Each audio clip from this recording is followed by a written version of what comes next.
Ano nga ba ang bagay na to na nakunan sa ibabaw ng mga ulap?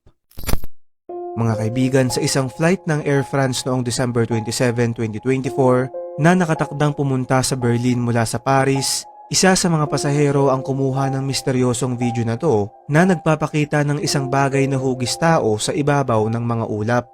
Nung mga oras na yon ay nasa 30,000 feet na ang taas ng eroplano at kung makikita nyo ay para itong isang hugis tao at ang nakakapagtaka pa dito ay meron pa silang mga anino. Alam nyo ba na noong unang panahon ay may mga kwento sa iba't ibang kultura na nagsasabing may mga nilalang daw na nakatira sa ibabaw ng mga ulap na tinatawag na Chachapoyas o Warriors of the Clouds.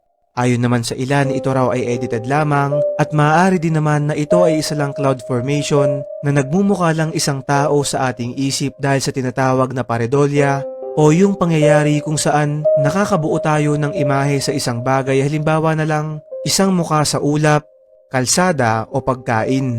Ano sa tingin mo, kaibigan?